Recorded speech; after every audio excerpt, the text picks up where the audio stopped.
কান্নার এক পর্যায়ে মায়া তুর্যকে জড়িয়ে ধরল। তারপর তুর্যর বুকে মুখ গুজে অসহায়ের মতো বলতে থাকলো, আমার বেখেয়ালিপনার জন্য আমাদের বাচ্চাটা পৃথিবীর আলো দেখতে পারল না। ওর তো কোনো দোষ ছিল না, তাহলে আমার ভুলের শাস্তি কেন ও পেল? মায়ার এমন কান্নার মাঝেই তুর্য হঠাৎ মায়াকে প্রশ্ন করল, আচ্ছা, এই বাচ্চাটা তোমার পেটে আসলো কিভাবে? মায়া স্বপ্নেও ভাবতে পারেনি যে এই মুহূর্তে তুর্য এমন প্রশ্ন করে বসবে। এতক্ষণ তুর্যর বুকে মাথা গুজে রাখা মায়া এমন প্রশ্ন শুনে এক ঝটকায় তুর্যর বুক থেকে মাথাটা সরিয়ে নিল। তারপর কিছুক্ষণ তুর্যর দিকে ড্যাব ড্যাব করে তাকিয়ে থেকে বলল, সিরিয়াসলি আপনি কি বলতে চাচ্ছেন যে আমরা কখনোই ইন্টিমেট হই নাই? তুমি যেরকম ভাবছো আমি সেরকম কিছু মিন করিনি। আমি জিজ্ঞেস করছিলাম যে আমি তো তোমাকে পিল খেতে দিতাম, তাহলে আমাদের বেবিটা তোমার পেটে আসলো কিভাবে? মায়া মাথা নিচু করে বলল, আপনার দেওয়া পিলগুলো কখনো আমি খাইনি। কেন? কারণ আমি শুরু থেকেই চাইতাম খুব দ্রুত আমাদের মাঝে কেউ একজন আসুক, যে আমার সারাদিনের সঙ্গী হবে, যার সাথে আমি সারাবেলা খুনসুটিতে মেতে থাকব। কথাগুলো বলতে বলতে মায়া আবারও কান্না শুরু করে দিল। তারপর কান্না করতে করতে বলল, ও আসতে চেয়েছিল কিন্তু আমার জন্য পারেনি। আমার বেখেয়ালিপনার জন্য ও আসতে পারল না পৃথিবীতে। আমি কখনো নিজেকে ক্ষমা করতে পারবো না। আমি তো ওকে খুব করে চেয়েছিলাম, তাহলে আমার সাথেই কেন এমন হলো? মায়ার কথা শুনে তুর্য আবার মায়াকে বুকে আগলে নিল। নিজের ভালোবাসার চিহ্ন এভাবে বিলীন হয়ে যাওয়ায় তুর্য নিজেও ভেতর থেকে অনেকটা আহত হয়ে পড়েছে। তুর্য মায়ার মাথায় হাত বুলাতে বুলাতে মায়াকে সান্ত্বনা দেওয়ার জন্য বলল, কষ্ট পেও না, আল্লাহ যা করে মানুষের ভালোর জন্যই করে। বেবিটা এখন পৃথিবীতে আসলে তোমার স্বপ্নটা মাঝপথে থেমে যেত। তুমি পড়াশোনায় মনোযোগী হতে পারতে না। আপনি কি মানুষ? হ্যাঁ, মানছি যে ইউনিভার্সিটি কলেজ অফ লন্ডনে পড়াশোনা করাটা আমার স্বপ্ন ছিল, কিন্তু আপনি হয়তো জানেন না মানুষের জীবনে এমন অনেক স্বপ্ন থাকে, তবে মায়েদের কাছে সন্তানই তাদের জীবন। তুর্য যেন মায়াকে সান্ত্বনা দেওয়ার সকল ভাষা হারিয়ে ফেলেছে। তাই তুর্য মায়ার মাথায় হাত বুলিয়ে বলল, ধৈর্য ধরো, সব কিছু ঠিক হয়ে যাবে। তুর্যর কথা শুনে মায়া কান্নারত অবস্থায় বলল, আমি একজন ব্যর্থ মেয়ে। আমি নিজের গাফিলতির কারণে নিজের সন্তানকে পৃথিবীতে আনতে পারিনি। কথাগুলো বলে কান্না করতে করতে একসময় মায়া তুর্যর কাঁধে মাথা রেখে ঘুমিয়ে পড়ল। অগ্নি এবং ইরার বিয়ের আজ 3 মাস পূর্ণ হলো। সময় কারো জন্য থেমে থাকে না। মায়াও এখন অনেকটা স্বাভাবিক হয়ে গেছে। মায়া এখন আগের মতো তার পড়াশোনা, সংসার এসব নিয়ে ব্যস্ত হয়ে পড়েছে। মাঝে মধ্যে ইরার সঙ্গে কথা হয় তার। 2 মাস আগে ইরা এবং অগ্নি কোথায় একটা ঘুরতে গিয়েছিল। ইরাকে গাড়ি থেকে নামানোর জন্য অগ্নি তার হাত ধরেছিল। তখনই একজন লোক ইরা এবং অগ্নির একটি ছবি তুলে ফেসবুকে পোস্ট করেন এবং ক্যাপশনে লেখেন, এমপি সাফওয়ান শেখ অগ্নির রাসলীলা। তারপর থেকে সোশ্যাল মিডিয়ায় শুরু হয়ে যায় অগ্নি এবং ইরাকে নিয়ে নানান রকমের ট্রোল। অগ্নি তখন তার বাবা মা এবং ইরার থেকে মতামত নিয়ে একটি প্রেস মিটিংয়ের আয়োজন করেন এবং তখনই অগ্নি প্রেসের লোকেদের সামনে ইরাকে নিজের বউ হিসেবে পরিচয় করিয়ে দেন। সেদিনের পর থেকে অগ্নি এবং ইরার বিয়ের বিষয়টা সোশ্যাল মিডিয়াতে জানাজানি হয়ে যায়। আজ অগ্নি এবং ইরার বিয়ের 3 মাস পূর্ণ হওয়ায় অগ্নি ইরাকে নিয়ে ঘুরতে বেরোবে বলে ঠিক করেছে। বিকেলে পার্টি অফিসে অগ্নির কিছু কাজ আছে, তাই ইরাকে নিয়ে সকাল সকালই ঘুরতে বেরিয়ে পড়ল। ঘুরতে বেড়ানোর কিছুক্ষণ পরেই হঠাৎ গাড়ির ভেতর থেকে ইরার নজর পড়ল রাস্তার পাশে এক ফুচকা দোকানের দিকে। ফুচকার দোকান দেখেই ইরা তাড়াহুড়ো করে অগ্নিকে বলল, এই তাড়াতাড়ি গাড়ি থামান। অগ্নিও ইরার কথা মতো গাড়ি থামালো। তারপর ইরার দিকে তাকিয়ে জিজ্ঞেস করলো, কি ব্যাপার, হঠাৎ গাড়ি থামাতে বললে কেন? ফুচকা খাবো। কি, কানে কম শোনেন? না। ইরা অগ্নিকে ঝাড়ি দিয়ে বলল, তাহলে এক কথা বারবার বলতে বলেন কেন? অগ্নি ইরার দিকে তাকিয়ে বৃদ্ধাঙ্গুলের সাহায্যে কপাল চুলকাতে চুলকাতে বলল, ম্যাডাম, আপনার কি মনে হচ্ছে না যে কিছুদিন যাবৎ আপনার তেজ একটু বেশি বেড়ে গেছে? মানে? না, কিছু না। বলুন, ফুচকার কথা কি যেন বলছিলেন? অনেক বছর হলো রাস্তার পাশে দাঁড়িয়ে ফুচকা খাই না। চলুন আজ ফুচকা খাবো। মাথা ঠিক আছে তোমার? ইরা চোখ দুটো ছোট ছোট করে অগ্নির দিকে তাকিয়ে অগ্নিকে জিজ্ঞেস করলো, কেন? আমাকে দেখে কি পাগল মনে হয় আপনার? অগ্নি গাড়ি স্টার্ট দিতে দিতে বলল, হ্যাঁ। অগ্নির সোজাসাপটা উত্তর শুনে ইরা খানিক ভড়কে গেল। এর পরের মুহূর্তেই অগ্নির দিকে তাকিয়ে রাগী গলায় বলতে শুরু করলো, আগে যদি জানতাম আপনি আমার সাথে এমন ব্যবহার করবেন তাহলে আপনার সাথে ঘুরতেই বের হতাম না। আপনার সাথে ঘুরতে বের হওয়ার থেকে বাড়িতে বসে থাকা অনেক ভালো। আজকের পরে আমি আর কখনো আপনার সঙ্গে বের হব না। যার নিজের বউকে এক প্লেট ফুচকা খাওয়ানোর মতো ক্ষমতা নেই সে আবার এমপি হয় কিভাবে? তুমি আমার বউ, সেটা মানছো তাহলে? না মানার কি আছে? কেমন মানা মানলে যে বিয়ের রাতে 3 মাস পরেও আমি ভার্জিন অবস্থায় ঘুরে বেড়াচ্ছি? অগ্নির কথা শুনে লজ্জায় ইরার দুগাল লাল হয়ে গেল। তবুও অগ্নির কথায় লাগাম টানার জন্য ইরা বলে উঠল, আপনাকে আমি ভালো ভেবেছিলাম, আপনার চরিত্র যে এমন তা আমার জানা ছিল না। অগ্নি কাঁদো কাঁদো ফেস বানিয়ে বলল, তোমার কাছে নিজের চরিত্রের পরীক্ষা দিতে দিতে আমি নিজেই এখন নিজের পুরুষত্বের দিকে আঙুল তুলছি। একটু ভাবো তো, 3 মাস হলো বিয়ে করেছি, গত 3 মাস যাবৎ সুন্দরী বউ নিয়ে এক ছাদের নিচে থাকছি, একই বিছানায় ঘুমাচ্ছি, অথচ গত 3 মাসে আমার গাড়ির চাকা এক চুলও এগোয়নি। এ কথা লোকে জানলে কি আমায় পুরুষ বলে স্বীকৃতি দেবে? অগ্নিকে এভাবে কাঁদো কাঁদো ফেস বানিয়ে কথা বলতে দেখে ইরা অন্যদিকে তাকিয়ে মুচকি মুচকি হাসল। তারপর আবার রাগী গলায় অগ্নিকে বলল, আজাইরা পেঁচাল বাদ দিয়ে আমাকে ফুচকা খাওয়াবেন নাকি? সেইটা বলেন। ফুচকা খাবে? ওকে, রেস্টুরেন্টে চলো। না, রেস্টুরেন্টের ফুচকা খাবো না। রাস্তার ফুচকার মধ্যে যে ব্যাপারটা আছে সেটা রেস্টুরেন্টের ফুচকায় পাওয়া যায় না। প্লিজ আমাকে ওখানে নিয়ে চলুন। সত্যি বলছি, শুধু 1 প্লেট ফুচকা খাবো। বোঝার চেষ্টা করো প্লিজ, রাস্তার পাশে এসব খাবার অস্বাস্থ্যকর। অস্বাস্থ্যকর হলে হোক, কিন্তু এইসব ফুচকার মধ্যে অন্যরকম একটা ব্যাপার আছে। আপনার মতো বোম্বাই মুলারা রাস্তার পাশের ফুচকার মর্ম বুঝবে কিভাবে?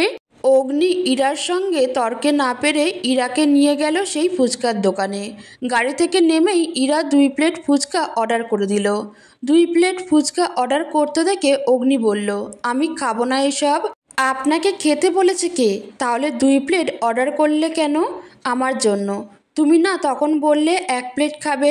ইরা ফুচকা খেতে খেতে বলল, আপনি কি এতটাই গরিব হয়ে গেছেন যে নিজের বউকে 2 প্লেট ফুচকাও খাওয়াতে পারবেন না? অগ্নি আর কথা বাড়ালো না। ইরা ফুচকা খাচ্ছে আর অগ্নি মুখে মাস্ক পরে তার পাশে দাঁড়িয়ে আছে। অগ্নির হাজারো বারণ সত্ত্বেও ইরা 3 প্লেট ফুচকা এবং 2 প্লেট চটপটি খেলো। তারপর ওখান থেকে অগ্নি ইরাকে নিয়ে গেল পাশের এক পার্কে। সেখানে কিছুক্ষণ ঘোরাঘুরি করার পরে দুপুর 1:30টা নাগাদ অগ্নি ইরাকে বাসায় পৌঁছে দিয়ে নিজে চলে গেল পার্টি অফিসে। এদিকে দুপুর 2টার পর থেকে ইরার প্রচণ্ড বমি হতে শুরু হয়। ইরার এই অবস্থা দেখে সবাই খুব ভয় পেয়ে যায়।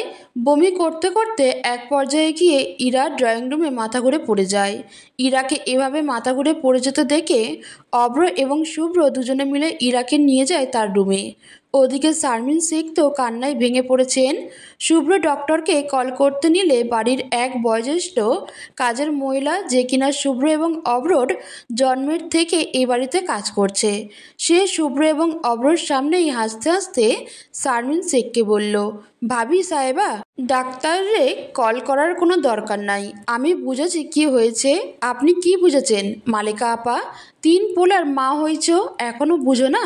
কখন মাইয়া গো বেশি বেশি বমি হয়, মাথার মধ্যে ঘুরান দেয়, শরীর দুর্বল লাগে, প্রেগনেন্ট হলে ওটাই, পোলাপান পেটে আইলেই এমন হয়।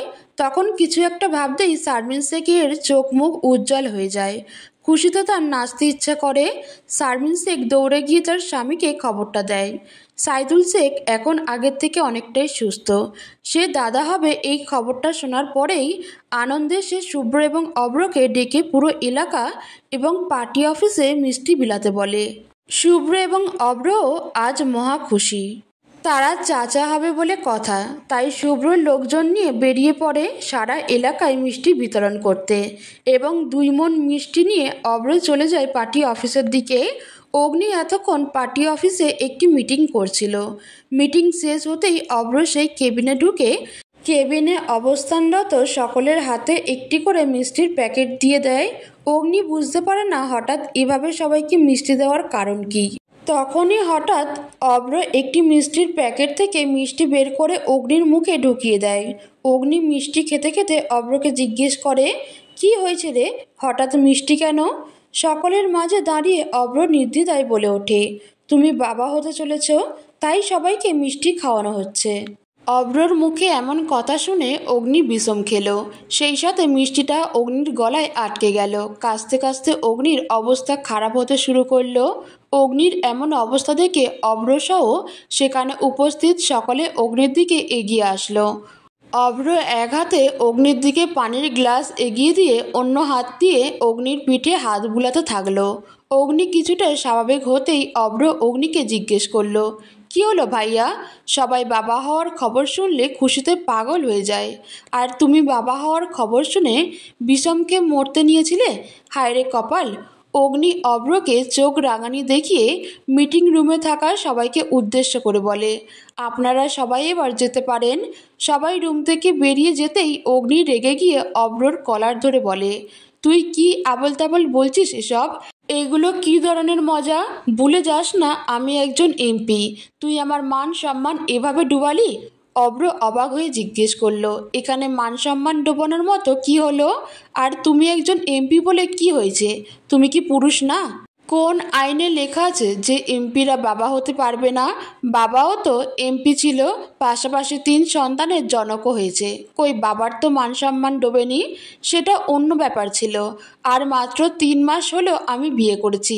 এর মাঝে আমি কখনো অগ্নিকে বাকি কথা শেষ করতে না দিয়ে অভ্র অগ্নির সঙ্গে হ্যান্ডশেক করতে করতে বলল, কংগ্রাচুলেশন ভাইয়া, তোমার সিস্টেম অনেক স্ট্রং। তাই তো বিয়ের 3 মাসের মাথায় তুমি আমাদের সুখবর দিয়ে দিলে। অগ্নির রাগে নিজের মাথার চুল টানতে টানতে বলল, আরে পাগল, আমার বিষয়টা তুই বুঝতে পারছিস না। এই মুহূর্তে আমার পক্ষে বাবা হওয়া সম্ভব নয়। অগ্নির মুখে এমন কথা শুনে অভ্র সন্দেহজনক দৃষ্টিতে অগ্নির দিকে তাকিয়ে জিজ্ঞেস করলো, তোমার কি নিজের পুরুষত্বের উপর সন্দেহ আছে? ছোট ভাইয়ের মুখে এমন কথা শুনে অগ্নি তড়িঘড়ি করে বলল, ছি ছি, কি বলছিস এগুলো? এমন কিছু না তো। অগ্নি এবার রেগে গিয়ে বলেই ফেলে, একটা বেবিকে পৃথিবীতে আনার জন্য যে প্রসেসিংগুলো প্রয়োজন আমি তার একটাও এখনো শুরুই করিনি। অগ্নির কথা শুনে অভ্র চিৎকার করে বলে ওঠে, কি? এইসব কথা বলো না ভাইয়া। তুমি বাবা হবে বলে সেই খুশিতে আমরা পার্টি অফিসেও আমাদের পুরো এলাকায় অলরেডি 17 মণ মিষ্টি বিতরণ করে সবাইকে জানিয়ে দিয়েছি যে তুমি বাবা হতে চলেছ। অভ্র কথা শুনে অগ্নি যেন আকাশ থেকে পড়ল। তারপর দাঁতে দাঁত চেপে বলল, এইসব কি করেছিস তুই? অভ্র কাচুমাচু মুখ করে উত্তর দিল, বাবা আমাকে আর শুভ্রকে এই দায়িত্ব দিয়েছিল। অগ্নি কোনো রকম নিজেকে শান্ত করে বলল, আচ্ছা, তোদের সবার হঠাৎ কেন মনে হলো যে আমি বাবা হতে চলেছি? ইরা একটু পরপর বমি করছিল এবং বমির এক পর্যায়ে গিয়ে ইরা মাথা ঘুরে পড়ে গিয়েছিল। তখন আম্মু আর মালেকা খালা বলল ইরা নাকি প্রেগনেন্ট। আর বাবা সেটা শুনে আমাকে আর শুভ্রকে সারা এলাকায় মিষ্টি বিতরণ করতে পাঠালো। ইরার অসুস্থতার কথা শুনেই অগ্নি তাড়াহুড়ো করে বেরিয়ে পড়ল সেখান থেকে। অগ্নিকে তাড়াহুড়ো করে বেরিয়ে যেতে দেখে অভ্র ও অগ্নির পিছু পিছু বাড়ির দিকে রওনা হলো। যাওয়ার পথে অগ্নি একটা ফার্মেসির সামনে গাড়ি থামিয়ে কিছু মেডিসিন কিনে নিল। বাড়ি ফিরে অগ্নি সোজা চলে গেল ইরার কাছে। অগ্নি নিজের রুমে ঢুকতেই দেখল ইরার নিষ্পাপ মুখখানা। দুর্বল শরীর নিয়ে বিছানায় শুয়ে খুব আয়েশ করে ঘুমাচ্ছে সে। ইরার পাশে বসে অগ্নি আস্তে করে ইরাকে ডাকতে শুরু করলো। স্বাভাবিকভাবেই 2-3টা ডাক দেওয়ার পরে ঘুম ভেঙে গেল। ইরা চোখ মেলে চাওয়ার সঙ্গে সঙ্গে অগ্নি বলল, এখন কেমন লাগছে? ইরা নিজের দুর্বল শরীর নিয়ে কোনো রকমে বলল, এখন একটু ভালো লাগছে। অনেকদিন পর স্ট্রিট ফুড খেয়েছি তো, তাই ফুড পয়জনিং হয়েছিল। আমার হয়তো অতগুলো ফুচকা খাওয়া উচিত হয়নি। আমি বারে বারে নিষেধ করেছিলাম তোমাকে, কিন্তু তুমি আমার কথা শোনোনি। এখন তোমার ফুচকা খাওয়ার চক্করে আমার মান সম্মান নিলামে উঠে গেছে। অগ্নির কথার মানে বুঝতে না পেরে ইরা কপাল কুঁচকে অগ্নির দিকে তাকিয়ে বলল, কি বলছেন এসব? আমার ফুচকা খাওয়ার কারণে আপনার মান সম্মান নিলামে উঠল কিভাবে? তোমার ঘন ঘন বমি করা এবং মাথা ঘুরে পড়ে যাওয়া দেখে বাড়ির সবাই ভেবেছে তুমি প্রেগনেন্ট। ভেবে দেখো তো ভাগ্য কতটা খারাপ হলে একটা ভার্জিন ছেলেকে সবাই মিলে এভাবে বাচ্চার বাপ বানিয়ে দেয়। অগ্নির কথা কানে আসতেই ইরার চোখ কপালে উঠে গেল। ইরা চমকে উঠে বলল, কি? আপনি কি সত্যি বলছেন? তোমাকে মিথ্যা বলে আমার লাভ কি? তাহলে চলুন আমরা নিচে গিয়ে সবাইকে সত্যিটা বলি। কি বলবে? নিচে গিয়ে সবাইকে বলবো যে আমি প্রেগনেন্ট নই। অগ্নি এক পাশের ভ্রু উঁচিয়ে ইরাকে জিজ্ঞেস করলো, কাকে কাকে বলবে? বোকার মতো প্রশ্ন করছেন কেন?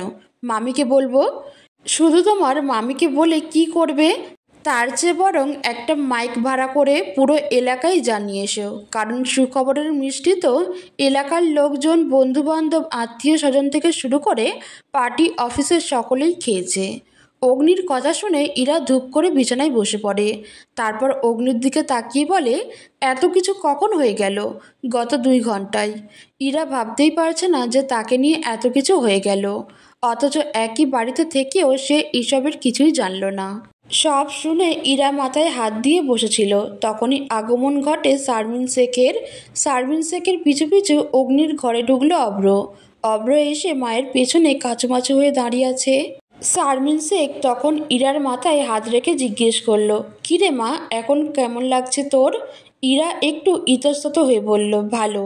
শারমিন শেখ মুচকি হেসে হাতে থাকা বাক্সের ভেতর থেকে একজোড়া স্বর্ণের বালা বের করে ইরার হাতে পরিয়ে দিতে দিতে বলল, এটা তোর নানির বালা। অগ্নি যখন আমার গর্ভে ছিল তখন তোর নানি খুশি হয়ে আমাকে দিয়েছিল। আজ থেকে এই বালা জোড়া তোর। তুই আমাদেরকে এত বড় একটা খুশির খবর দিলি, তাই তোর জন্য এই ছোট্ট উপহার। ইরা তখন আমতা আমতা করে বলল, মামি, আমি এগুলো নিতে পারবো না। তুমি এগুলো তোমার কাছেই রেখে দাও। সে কি কথা? এগুলো আমার কাছে থাকবে কেন? এগুলো আজ থেকে তোর। তুই নিজের জিনিস নিজের কাছে রাখ। না মামি, আমি এগুলো রাখতে পারবো না। অগ্নি তখন পাশ থেকে বলে উঠল, হ্যাঁ মা, ইরা ঠিকই বলছে। বালাজোড়া এখন তোমার কাছেই থাক, সময় হলে ওকে দিয়ে দিও। শারমিন শেখ ছেলেমেয়েদের কথা বুঝতে না পেরে বলে, তোরা কি বলছিস? আমি তো কিছুই বুঝতে পারছি না। মামি, তোমরা ভুল ভেবেছ, আমি প্রেগনেন্ট নই। শারমিন শেখ ইরার কথা শুনে স্থির হয়ে যায়। গত 2 ঘন্টায় দেখা অনেক স্বপ্ন যেন এই একটা কথায় ভেঙে চুরমার হয়ে গেল। তবুও শারমিন শেখ নিজেকে কিছুটা সংযত করে ইরার দিকে প্রশ্ন ছুড়ে দিল, তাহলে তখন ওভাবে বমি করলি কেন? আর মাথা ঘুরে পড়েই বা গেলি কেন? পাশ থেকে তখন ইরার হয়ে অগ্নি উত্তর দিল, আসলে সকালে যখন আমি ওকে নিয়ে বেরিয়েছিলাম তখন ও রাস্তার পাশের একটা দোকানে দাঁড়িয়ে কয়েক প্লেট ফুচকা এবং চটপটি খেয়েছিল, যার ফলস্বরূপ ওর ফুড পয়জনিং হয়েছিল। অগ্নির কথা শুনে শারমিন শেখ নিজের ভুল বুঝতে পারলেন এবং সে অগ্নিকে বললেন, আসলে ভুলটা আমারই হয়েছে। মালেকা আপার কথা শুনে আমিও বোকার মতো ভেবে নিয়েছিলাম যে সত্যি হয়তো ইরা প্রেগনেন্ট।